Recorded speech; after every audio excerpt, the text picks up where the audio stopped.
Hi అండి. అందరూ ఎలా ఉన్నారు? బాగున్నారా? మేమైతే చాలా చాలా బాగున్నామండి. పెద్ద వీడియో పెట్టి చాలా రోజులైతే అయిపోయింది కదండి. ఈరోజు పెడదామని వీడియోస్ అయితే తీసానమాట. ఈరోజు శుక్రవారం కదండి. ఇంట్లో చాలా పనులు అయితే ఉంటాయి. అది కాక నిన్న విజయవాడ వెళ్ళొచ్చాం కదండి.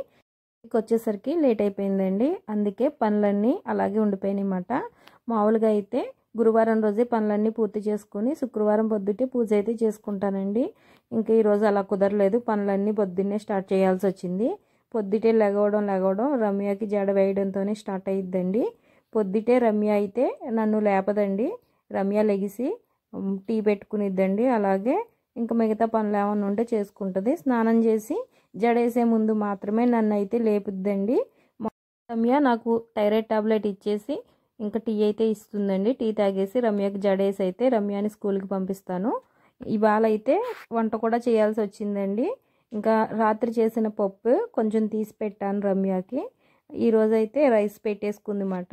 అన్నం కూడా వండేసుకుని క్యారేజీ కట్టుకుని వంట పని అయిపోయిన తర్వాత నన్ను అయితే లేపిందండి.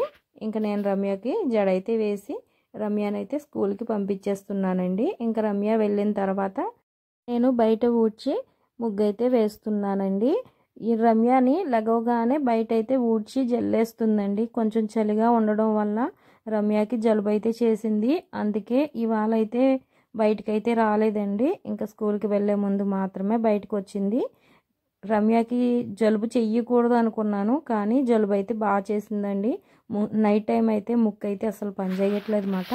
అందుకే ఈరోజు రమ్య బయట అయితే ఊడవకుండా వెళ్ళిపోతుందండి. ఇంకా సర్లే అని చెప్పి నేనైతే ఊడుస్తున్నాను. ఇంకా పువ్వులు కొయ్యమని వాళ్ళ తమ్ముడికి చెప్పిందండి. ఇంకా ప్రవీణ్ అయితే పువ్వులు అయితే కోసి ఒక గిన్నెలో పెట్టేశాడు. వాడైతే స్నానానికి వెళ్ళిపోయాడండి. ఇంకా నేను ముగ్గు వేసుకుని ఇంకా నేనైతే ఇంట్లోకి వెళ్ళిపోయాను అనమాట.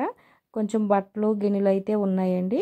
అవి అయితే క్లీన్ చేసుకొని ఇంకా నేను పూజ అయితే చేసుకుందామని ఇంకా బట్టలు అయితే నానబెట్టేస్తున్నానండి. ఇంకా బట్టలు నానబెట్టేసి ఇంకా గిన్నెలు అయితే కడిగేసుకుంటాను అనమాట. గిన్నెలు కడిగేలోపు బట్టలు అయితే నానిపోతాయి కదండి. ఇంకా గిన్నెలు పని అవ్వగానే బట్టలు అయితే జాడించేసుకుంటాను. ఇంకా పని అయితే ఇలా క్లీన్ చేసేసుకుంటానండి శుభ్రంగా. ఇంకా నాకు ఈరోజు అయితే మొక్కలు పెట్టుకునే పని అయితే ఉందండి. నిన్న విజయవాడ వెళ్ళాను కదా, ఒక ముసలమ్మ మొక్కలు అయితే అమ్ముతున్నారండి. అంటారో లేదో అని సరదాగా అయితే అడిగానండి మొక్కలు కావాలని. సరే తీసుకో అని అయితే అన్నారన్నమాట. ఆ ముసలమ్మని చూసి జాలిపడినట్టు ఉన్నారు. సరే అన్నారు కదా అని మొక్కలైతే తీసుకున్నానండి. ఒకటి మల్లి చెట్టు, ఇంకొకటి జాజులండి, ఇంకొకటి అయితే మేము మొల్లలు అంటామండి. మేము ఉండే కాడ కాగడ మల్లెలని అంటారన్నమాట. మొక్కలను చూసి మీరేమంటారు అనేది కామెంట్ అయితే చేయండి. నేను ఈ 3 రకాల మొక్కలు అయితే తీసుకున్నానండి. 80 రూపాయలు అయితే తీసుకుంది మాట. గిన్నెలు సింక్లోనే కడిగేదాన్నండి. ఇలా బయట ఎప్పుడైనా ఎక్కువ ఉన్నప్పుడు అయితే బయట వేసి కడిగేదాన్ని. ఇంకా సింక్ దగ్గర చాలా చిరాకు అయితే అయిపోతుందండి. అది కాక మిషన్ నేర్చుకునే వాళ్ళు వస్తున్నారు. ఇంకా చాలా చిరాగ్గా ఉంటున్నాయి అన్నమాట గిన్నెలు. అందుకే గిన్నెలు అయితే బయట కడుగుతున్నానండి. ఇంకా బట్టలు గిన్నెలు అయితే క్లీన్ అయిపోయినాయండి. ఇంక ఇక్కడైతే మొక్కలు పెట్టేసుకుందాము. ఇంక మట్టి పని కదండి. ఈ పని అయిపోయిన తర్వాత ఇంక మనం స్నానం చేసేయచ్చు, పూజ చేసుకోవడానికి బాగుంటుంది అని చెప్పి ఇంకా మట్టి పని అయితే మొదలు పెట్టానండి. ఇంకా మేకల ఎరువు అయితే తీసుకొచ్చానండి. మా పక్కనే మేకలు ఉన్నాయన్నమాట. అక్కడ నుంచి మేకల ఎరువు అయితే తీసుకొచ్చాను. ఈ కుండీలన్నీ అప్పుడు మొక్కలు తీసి పడేశారు కదండి మా ఆయన, అప్పుడు పక్కనే ఉన్నాయన్నమాట. చాలామంది కుండీలు అయితే దొబ్బేశారండి, పట్టుకెళ్ళిపోయారు అన్నమాట. వాళ్ళు పట్టుకెళ్ళక మిగిలిన డబ్బాలు అయితే ఇవి. ఇంకా వీటిల్లోనే పాత మట్టి ఉందండి. ఆ మట్టిలో కొంచెం ఇసుక ఎరువు కలిపి తీసుకొచ్చిన మొక్కలైతే ఈ డబ్బాల్లో అయితే పెట్టేద్దామని ఇలా అయితే రెడీ చేస్తున్నానండి. మా ప్రవీణ్ అయితే కాలువ పక్కన బాగానే ఉన్నాం చండాలంగా అని అయితే తిడుతున్నాడు. అటు సైడు తడిగా ఉంది కదండి, కల్లాపు జల్లాను కదా. ఇంకా మట్టి పని అంటే మొత్తం అదంతా మళ్ళీ కడగాల్సి వస్తుందని ఇంక ఈ చివరికైతే వచ్చానమాట. ప్రవీణ్ అయితే ఎక్కిరిస్తున్నాడు నన్ను. కాలువ పక్కన కూర్చున్నావు, బ్యాడ్ కామెంట్లు వస్తాయి నీకు, అది ఇది అంటుండు.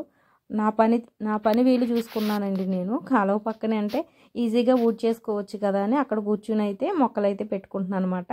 ఇంకా మొక్కలు అమ్మాయి ఆవిడ చాలా మోసం చేసిందండి. ఆ మొక్కలకి వేర్లు అనేది అస్సలు లేవండి. ఇవి కొమ్మలు కట్ చేస్తారు కదండి, ఆ కొమ్మలను అయితే గడ్డిలో కట్టేసి అమ్మేసింది మాట. సర్లే ఏమైంది, కొమ్మలైనా బతికేస్తాయిలే అని చెప్పి నేనైతే ఇలా మొక్కలైతే పెట్టేస్తున్నానండి. ఇంకా ఈ కుండీల నిండా పాత మట్టి కదండి, వాటి నిండా చలిచీమలు కరెంటు చీమలు అయితే బాగా పట్టేసినాయండి. ఇంకా చీమలు పోవడానికి నేనైతే పసుపు వేసాను అన్నమాట. పసుపు స్మెల్కి చీమలు అయితే పోతాయండి, మొక్కల వేర్లు కూడా బాగా వస్తాయని చెప్పి ఇలా అయితే వేసాను అన్నమాట. ఇంకా మంచినీళ్ళు వస్తున్నాయండి, మంచినీళ్ళు వస్తున్నాయి కదా అని చెప్పేసి ఇవి కొమ్మలే కదా అని ఇంకా ఇలా అయితే గుచ్చేసాను అన్నమాట. పాత కుండీలో ఉన్న మొక్కలన్నీ తీసి ఇంకా నేల మీద అయితే వేసేసానండి. బొబ్బాయి మొక్క, మందార చెట్టు, ఇంకా రణబాల చెట్టు ఇవన్నీ ఇలా వేసేసి త్వరగా ఇంకా కుండీలు లోపల పెట్టేసి మంచినీళ్ళు పట్టడానికి అయితే వెళ్ళిపోతున్నానండి. ఈ మొక్కలు కుండీల్లో పెట్టాక చాలా అందంగా అయితే కనపడుతున్నాయండి. కానీ ఇవి వేరు లేవు కదండి, బతకొచ్చు బతకకపోవచ్చు. బతకాలనుకుంటున్నాను, బతుకుతాయని అనుకుంటున్నానండి. మరేమైద్దో తర్వాత దేవుడి దయ. చూడటానికి మాత్రం చాలా బాగున్నాయి. ఇంకా నాకు మంచినీళ్ళు వచ్చేస్తున్నాయి అన్నమాట. మంచినీళ్ళు మొన్న వీడియో కూడా పెట్టాను కదండి, కరెంటు పోయింది వాటర్ అనేసి. అప్పుడు వచ్చినాయండి మాకు వాటర్, మళ్ళీ ఇప్పుడైతే వస్తున్నాయి అన్నమాట. ఇంక ఇప్పుడు పట్టుకోకపోతే మేము ఈ పెద్ద డబ్బా ఉంది చూసారా, ఈ డబ్బా 100 రూపాయలండి. 100 రూపాయలు పెట్టి బయట కొనుక్కోవాలన్నమాట. మళ్ళీ మంచినీళ్ళు వచ్చే వరకు ఈ డబ్బాల్లో వాటర్ అయితే దాచిపెట్టుకుని మేము వాడుకోవాలి. మాకు మంచినీళ్ళు 15 రోజులకి 10 రోజులకి అలా ఇస్తారండి. ఒక్కొక్క రోజు 20 రోజులకి ఇస్తాడు. ఇంకా ఎప్పుడు ఇస్తాడు అనేది తెలియదు అన్నమాట. ఇంకా నీళ్ళు వచ్చినప్పుడే మేము దాచిపెట్టుకోవాలి వాటర్ని అయితే. ఇంకా పని అంతా పూర్తయిపోయిందండి. ఇంకా మొక్కల పని మళ్ళీ నాకు ఖాళీ దొరికినప్పుడే మొక్కల పని అయితే చేస్తానండి. ప్రస్తుతానికి తీసుకొచ్చిన మొక్కలు పెట్టేశాను. పని అంతా అయిపోయాక గచ్చు మొత్తం క్లీన్గా కడిగేసుకున్నానండి. తడిగుడ్డ పెట్టేశాను అనమాట. ఇంకా తులసమ్మ కాడ కూడా నీళ్ళు అయ్యి కొట్టేసి ముగ్గు వేసుకున్నానండి. ఇంకా పూజ అయితే పూర్తి చేసుకున్నాను అనమాట. 7 లోపు అయితేనే తులసమ్మ కాడ దీపం పెడతానండి. 7 దాటిందంటే తులసమ్మ కాడ దీపం పెట్టినా కొండెక్కిపోయిద్దండి. అందుకే తులసమ్మ కాడ దీపం అయితే పెట్టలేదు అన్నమాట. ఇంకా పూజ అయితే ఇలా పూర్తి చేసుకున్నానండి. నా వీడియో మీకు నచ్చితే లైక్ చేయండి, తప్పులు ఏమన్నా ఉంటే కామెంట్ చేయండి. మా వీడియో ఎలా ఉన్నదనేది మాత్రం ఖచ్చితంగా కామెంట్ అయితే చేయండి. బాయ్ అండి.